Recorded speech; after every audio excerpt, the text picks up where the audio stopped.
So today I'm going to be trying to change the gasket on the timing cover of a 5.9 gas Dodge Magnum. And the first thing I'm going to do is disconnect the battery. Now I'm going to drain all the coolant out. I'm going to remove this cap right here, and I already got my container underneath to catch all the coolant. I'm going to leave the cap on until I have the plastic petcock off, and then I'm going to take this off, and it should allow the coolant to come out a little easier at first and then flow out after the cap comes off, kind of like a vacuum. While the coolant is draining, I'm going to go ahead and take off my air box. Now that my air box is off, it's closed, the throttle's closed, but just because it is an indentation, I'm going to go ahead and put the rags in there and put another one on top. That way if I get anything on top of it in the process, I just throw this off and then pull the others out. So I detached and moved the top coolant hose, and now I'm going to use a 15mm socket on a serpentine belt tool to remove the belt. If you have a wrench or a ratchet, something that'll fit in there, it's a 15mm, and you can use it the same way. I'm just using the serpentine belt tool because I have one. So I have the belt removed. The next thing I'm going to do is I'm going to try and take off the clutch fan and the shroud. So taking the clutch fan off with the tools didn't work. So what I've done is I removed the reservoir, then I took off the shroud. The next thing I'm going to do is take off the bracket, and I'm going to move the AC compressor. So there's a better idea on what you're looking at. I'm going to remove this bracket here. I'm going to have to detach this hose and push it up, but even if I didn't take apart this bracket or take apart this, I should be able to pull this through without removing this hose. I'm just doing it for more room because once I have to get in there for the timing belt cover, I'm going to need as much room as possible. So removing this was just a convenience of the time since I'm already here. But this is the bracket that I'm going to have to take off to move this AC compressor. I got the compressor off. You got the two in the front, the one in the back that mounts the block, and you got two more right here that mount to this bracket here. Those two I forgot about. These were all 13mm. What I'm going to do now, since I have everything out, is the screws or the bolts that I took out, I'm going to put back in place so I don't lose them, and that way I'll know where they go. So I have the bracket that goes in the back right here behind me, but I did put the bolts back into place. The next thing I'm going to take off is the alternator. Before I get too far into this and forget, AC compressor, all those are 13mm, 15mm, 15mm, 15mm, 13mm, 13mm. Now that I got the alternator unbolted, I just flipped it over and put it on the back side. With the battery disconnected, you don't have to worry about it arcing or doing any damage. And then now I got to take this big old bracket off. I've started loosening this bolt right here, which is a 15mm, and I think the rest of them are 15mm as well. I got the bracket out. This bolt is the hardest one to get out. I think I said they were all 15. They're all 14mm. So 14mm. And this is the hardest one to get out. I ended up using a ratchet wrench. But to put it back in, I'll end up having to use a regular wrench. And you just got to move it real slow because it doesn't come out. And it's got a good bit of threads on it.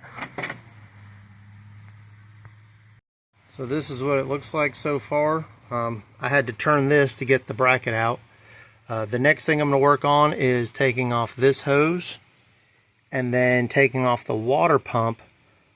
There we go, water pump, to get everything out at one time. I'm going to pull the shroud and the water pump all out together.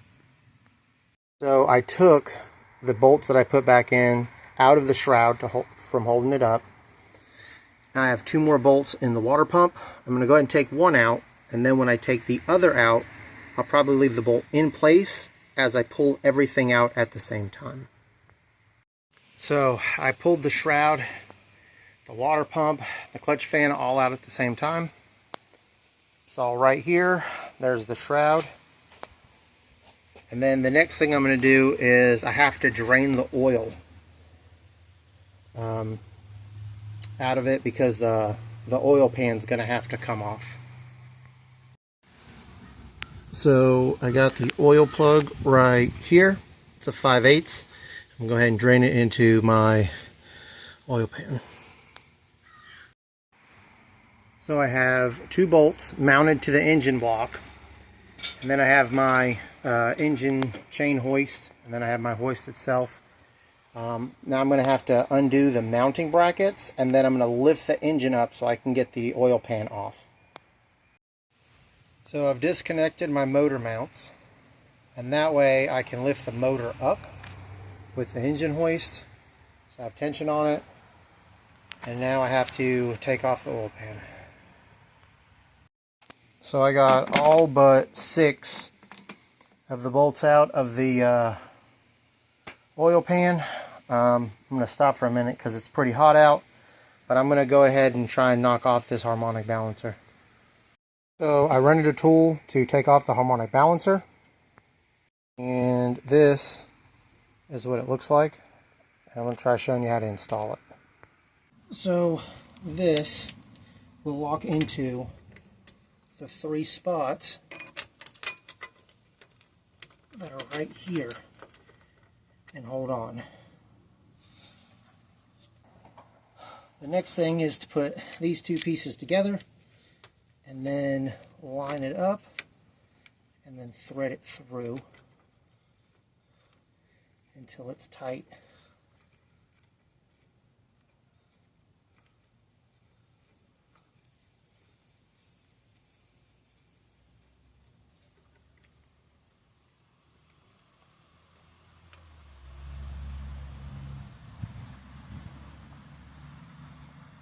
This is a 3/8 drive. You can use a ratchet, but I'm going to use this impact that does not have an impact socket on it.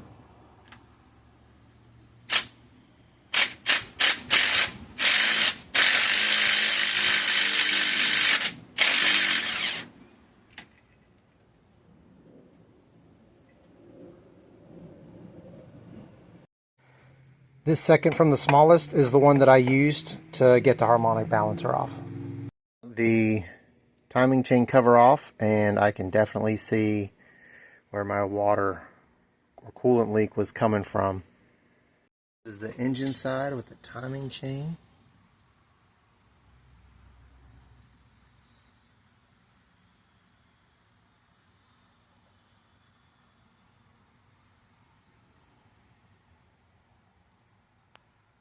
Placing the seal on the timing cover, I use this big screwdriver. The little one was actually just doing damage, wasn't getting it out. So I used the big one and rubber mallet. Now I just have to put in the new one. I have to get some RTV to put in here so that when I tap it in, it'll seal real good. So I got a little ahead of myself. So it came with gray RTV sealer. I've already opened it up, put some on my finger. But I got to make sure that it's got a very good seal, so I'm just cleaning the edge of it. Clean rag to make sure that it's as clean as I can get it. And then apply it on the side here. You'll see there's a ridge. This side will be out. This side will be on the inside.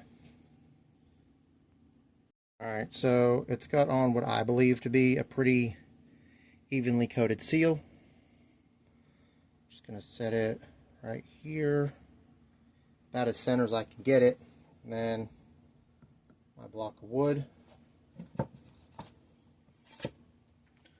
just going to tap it into place.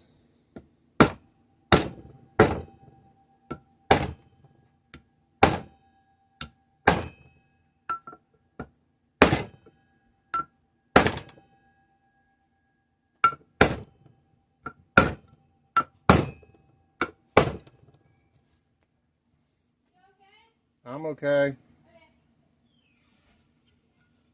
Then we're going to look on the inside, and I can still tap it down a little bit more on this side over here. I'm going to use a smaller piece. Probably should have started with that anyways. Just hit it on all four corners.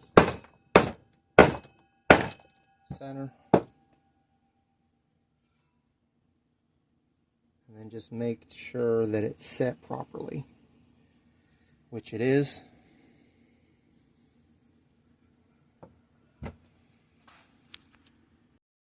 So I got the oil pan off. I have it cleaned to some degree to get all of the moisture and the milky oil out. Now I got to go back under the truck and finish taking off the seal on the engine side. So I got the clutch fan off my water pump. I used this bolt. I don't even know the size of it, but I was going through the extra bolts I had.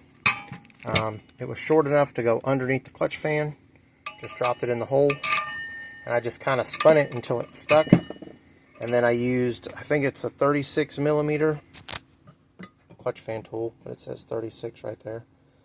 And I just loosened it up. So I put RTV on the back of my timing cover, and then I put the gasket on, made sure it was properly aligned, and then I put RTV on the back of the gasket, and then I put it on the engine block. I tightened down the bolts at the bottom, these four right here, and then I got the water pump bolts, put a bunch of washers on there, and then I tightened them down so that they're secure, so that the RTV and the gasket get a good seal on the motor block and the timing cover.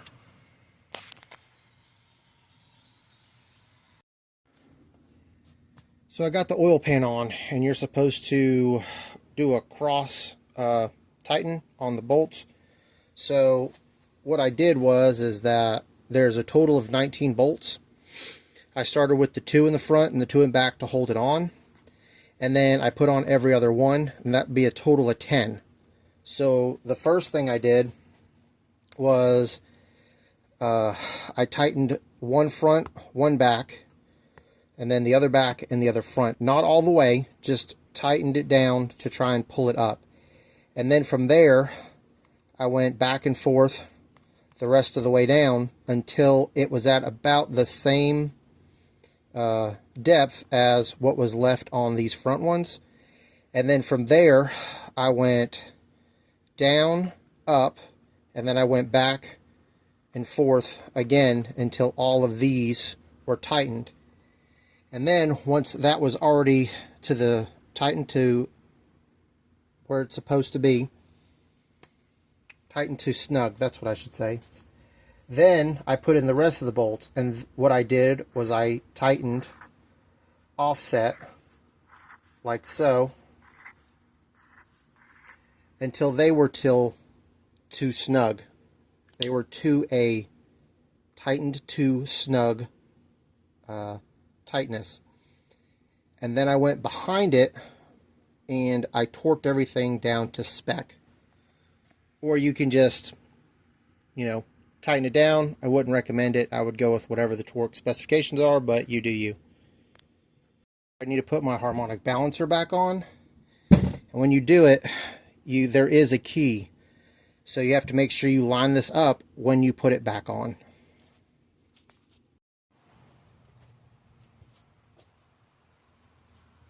So I have my harmonic balancer in place.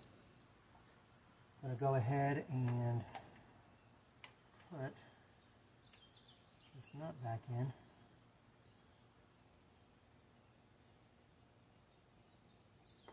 Okay. Making sure the key was in place. And then from here, you can get a piece of wood and tap it on, but I have an impact driver, so I'm going to put it on that way.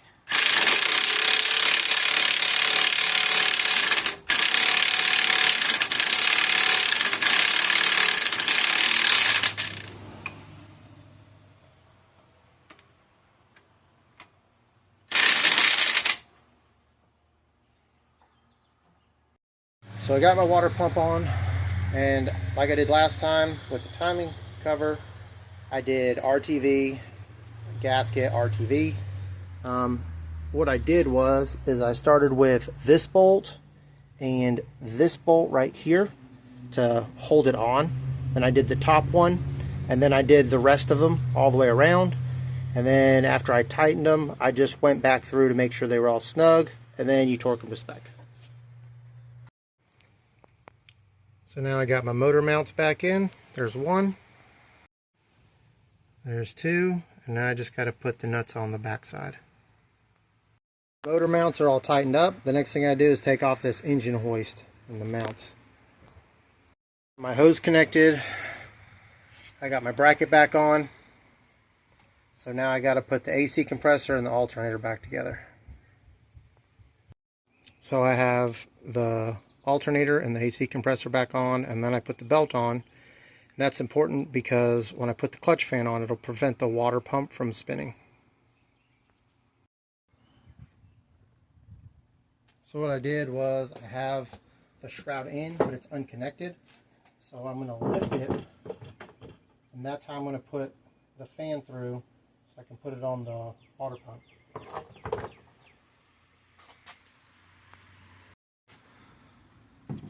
Now that I got my clutch fan on, I'm going to mount up my shroud, and then I'm going to tighten down the clutch fan. So my shroud is secured, clutch fan's on tight. I got my air box back on, and I had to get a new air filter because I had some friends eating away at my old one. Coolant topped off, oil topped off, battery in. Time to start. So far everything's running good. I left this off until it stopped bubbling over. Then I put the radiator cap back on. Just been letting it idle here for a minute. And then underneath I got a box, and so far so good, no leaks. And I'm waiting for it to get up to temperature, which it looks like we're on our way. So it's been a few days, no coolant leak, no leaks.